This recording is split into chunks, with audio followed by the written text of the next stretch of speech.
Bismillahirrahmanirrahim. Assalamualaikum warahmatullahi wabarakatuh. Waalaikumsalam warahmatullahi wabarakatuh. Hamdan syukurillah, salatu wassalamu ala Rasulillah. Amma ba'd, puji syukur kehadirat Allah Subhanahu wa taala telah memberikan kita kesempatan, baik teman-teman saya di kelas AS 18D maupun nanti para yang melihat di channel YouTube yang insya Allah video ini akan kita share di YouTube. Semoga dalam kesehatan yang diberikan Allah Subhanahu wa taala. Amin ya Allah ya rabbal alamin. Shalawat bermahkotakan salam selalu terjunjung pada habibana wa syafi'ana wa maulana Muhammad sallallahu alaihi wasallam. Oke, baik. Di sini kami dari kelompok 6 dalam mata kuliah SSAKS Prodi Akuntansi Syariah 2018 berkesempatan untuk sharing sharing mengenai PSAK 105 tentang akuntansi mudharabah. Nah, adapun sharing kali ini atau materi kali ini akan dibawakan oleh saya selaku MC dan dua rekan saya selaku pemapar materi utama. Gitu. Nah, materi pertama bisa kita lihat ya di CV kali ini bernama Kakak Faris Erduardian. Kakak Faris Erduardian ini lahir di Kalimantan Barat, gitu kan. Ini pendidikannya, keterampilannya public speaking, komunikasi dan negosiasi yang baik, gitu kan. Terus pendidikan mulai dari SD sampai sekarang kuliah di STICB Depok. Oke, nah ini CV singkat dari materi kita yang pertama, Kakak Faris. Nah, adapun materi kedua kita kali ini sama masih dari STICB bernama Kakak Muhammad Azimul Haq, lahir di Bekasi, gitu kan, dengan hobi futsal, kan, jenis kelamin agama bisa kita lihat, kan, dan beralamat di Kabupaten Bekasi. Pendidikan dari SD sampai kuliah hari sekarang semester 7 di STICB Depok, Prodi Akuntansi Syariah. Nah, ini bisa kita lihat CV lengkap maupun singkat yang ditampilkan oleh kami. Oke, baik. Kita langsung mulai ya. Jadi materi hari ini kami akan sedikit berbagi atau sharing ya mengenai apa sih itu PSAK 105, yang mana PSAK 105 ini membahas tentang akuntansi mudharabah, gitu ya teman-teman. Next. Nah, dalam presentasi kali ini kita membagi dalam 4 segmen. Nah, segmen pertama kita membahas terkait definisi dan karakteristik dari PSAK 105. Yang kedua ada pengakuan dan pengukuran dalam PSAK 105 itu. Dan yang ketiga ada penyajian dalam akuntansi mudharabah atau PSAK 105. Dan yang terakhir terkait pengungkapan dalam PSAK 105. Nah, itu adalah isi yang coba kami paparkan atau coba kami sharing kepada teman-teman semuanya, baik dalam kelas maupun pemirsa di YouTube, gitu ya. Bahwa ada 4 segmentasi yang coba kami paparkan. Next. Nah, pertama sebelum kita mulai dari keempat itu, kita membahas terkait pendahuluan dari PSAK 105 ini.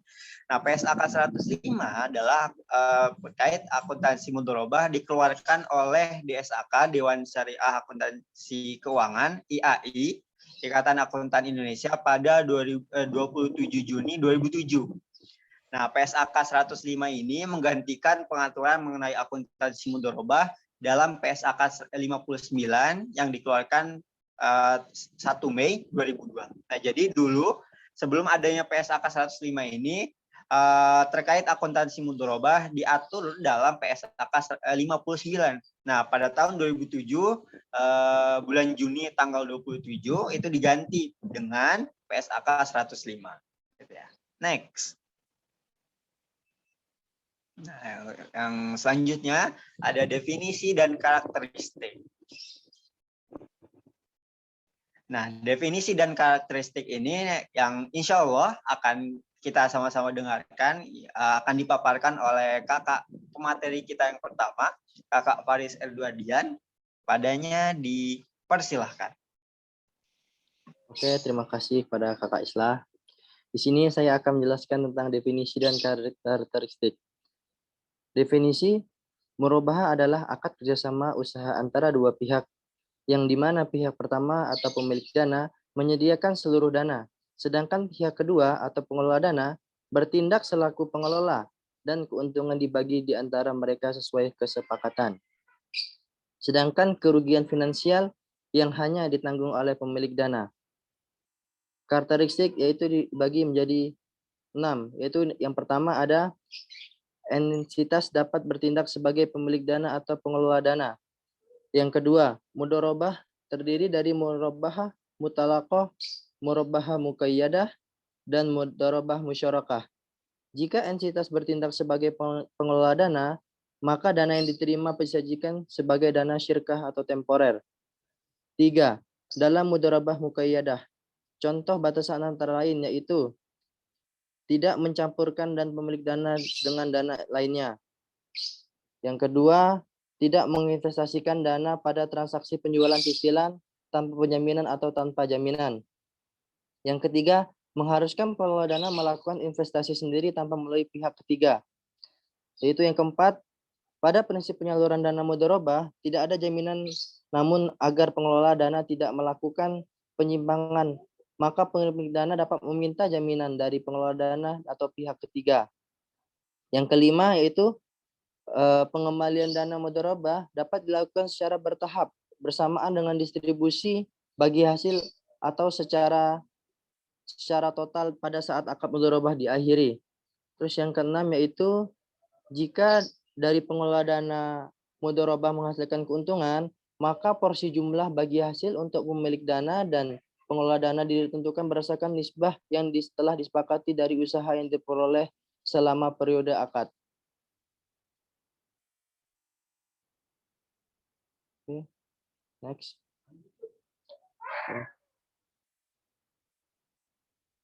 Pengakuan dan pengukuran.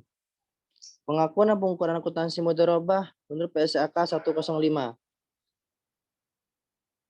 Dalam syirkah temporer yang disajikan oleh pemilik dana diakui sebagai investasi mudharabah pada saat pembayaran kas atau penyerahan aset non-kas kepada pengelola dana. Yang kedua yaitu pengukuran investasi mudharabah adalah sebagai berikut. Yang pertama yaitu investasi mudharabah dalam bentuk kas diukur sebagai jumlah yang diberikan pada saat pembayaran. Yang kedua yaitu investasi mudharabah dalam bentuk aset atau non-kas diukur sebesar nilai wajar aset non-kas pada saat pembayaran. Yang ketiga, jika nilai investasi mudharabah turun sebelum nilai usaha dimulai karena rusak atau hilang atau faktor lain yang bukan kelainan dari pihak pengelola dana, maka penurunan nilai tersebut diakui sebagai kerugian atau mengurangi saldo investasi mudharabah. Yang keempat, yaitu jika sebagai investasi mudharabah hilang setelah dimulainya usaha tanpa adanya kelalaian atau kesalahan pengelola dana, maka kerugian tersebut diperhitungkan pada saat bagi hasil. Yang kelima itu usaha mudharabah dianggap mulai berjalan sejak dana atau modal usaha mudharabah diterima oleh pengelola dana. Yang keenam, dalam investasi mudharabah yang diberikan dalam bentuk barang dan barang tersebut mengalami penurunan nilai pada saat atau setelah saat barang dipergunakan secara efektif dalam kegiatan mudharabah, maka kerugian tersebut tidak mengurangi jumlah investasi, namun diperhitungkan pada saat pembagian hasil. Yang ketujuh, yaitu kelalaian atas kesalahan pengelola dana antara lain ditunjuk oleh 1. Persyaratan yang ditentukan dalam akad tidak terpenuhi. Yang kedua, tidak terdapat kondisi di luar kemampuan yang lazim. Yang ketiga yaitu hasil dari keputusan institusi yang berwenang.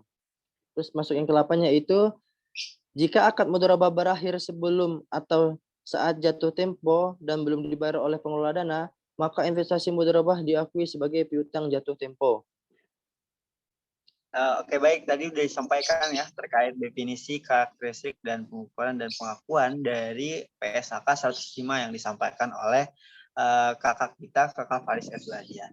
Nah, untuk selanjutnya kita akan membahas terkait penyajian yang akan disampaikan oleh pemateri kita selanjutnya dari Kakak Azmil Haq. Padanya dipersilahkan. Oke, sebelumnya terima kasih kepada Kakak Islah telah menyempatkan atau memberikan waktu kepada saya untuk menjelaskan penyajian dari akuntansi mudharabah PSAK 105. Nah, di akuntansi mudharabah PSAK 105 ini menyajikan dua penyajian di dalam PSAK tersebut. Yang pertama itu ada pemilik dana menyajikan investasi mudharabah dalam laporan keuangan sebesar nilai yang telah tercatat. Dan yang kedua itu ada pengelola dana menyajikan mudharabah laporan keuangan, tetapi tidak terbatas. Contohnya itu pada dana sirkah temporer dari pemilik dana yang disajikan sebesar jumlah nominalnya untuk setiap jenis mudharabah. Dan yang kedua itu pada bagi hasil dana sirkah temporer yang sudah diperhitungkan dan telah tempo tetapi belum diserahkan kepada pemilik dana disajikan sebagai kewajiban. Dan yang terakhir itu pada bagi hasil dan sirkah temporer yang sudah diperhitungkan, tetapi belum jatuh tempo disajikan dalam pos bagi hasil yang belum disajikan. Oke, yang selanjutnya itu ada pengungkapan. Oke, pengungkapan akuntansi mudharabah PSAK 105. Pemilik dana mengumpulkan hal-hal terkait transaksi mudharabah tetapi tidak terbatas pada isi kesepakatan utama usaha mudharabah seperti porsi dana, pembagian hasil usaha, dan aktivitas usaha mudharabah dan yang lain-lain. Dan yang kedua itu ada rincian jumlah investasi mudharabah berdasarkan jenisnya. Dan yang ketiga itu ada penyisihan kerugian investasi mudharabah selama periode berjalan. Dan yang terakhir itu ada pengungkapan yang diperlukan tentang laporan keuangan syariah. Pengelola dana mengungkapkan hal-hal terkait transaksi mudharabah, tetapi tidak terbatas pada isi kesepakatan utama dan usaha mudharabah, seperti porsi dana, pembagian hasil usaha, aktivitas usaha mudharabah, dan lain-lain. Dan yang kedua ada rincian dan syirkah temporer yang diterima berdasarkan jenisnya. Yang ketiga ada penyaluran dana yang berasal dari mudharabah muqayyadah. Dan yang keempat itu ada pengungkapan yang diperlukan tentang laporan keuangan syariah. Oke, mungkin sekian yang bisa saya jelaskan. Saya kembalikan kepada moderator Kaislah, dipersilakan. Baik, terima kasih ya Kakak Azmil Haq yang telah menyampaikan terkait penyajian dan pengungkapan dari PSAK 105. Nah, ini ada penutup dari PSAK, penyataan SAK atau Standar Akuntansi Keuangan 105 atau PSAK 105 berlaku secara prospektif untuk transaksi mudharabah yang terjadi setelah tanggal efektif, yakni pada tahun 2007 tanggal 27 bulan Juni. Gitu ya, itu udah mulai aktif, teman-teman. Nah, itu jadi terkait PSAK 105. Next. Baik, nah, mungkin hanya itu yang bisa kami sharing terkait PSAK 105 terkait isi dan lain sebagainya. Kami mohon maaf terkait dari saya sendiri selaku MC Sata Makin, mohon maaf bila banyak kekurangan. Baik mewakili dari pemateri-pemateri sebelumnya ada Kak Faris dan Kak Azmil Haq, mohon maaf bila banyak kekurangan. Jika masih ada yang ingin ditanyakan boleh diisi di kolom komentar. Ya teman-teman, mohon like dan sekian dari kami. Assalamualaikum warahmatullahi wabarakatuh. Waalaikumsalam warahmatullahi wabarakatuh.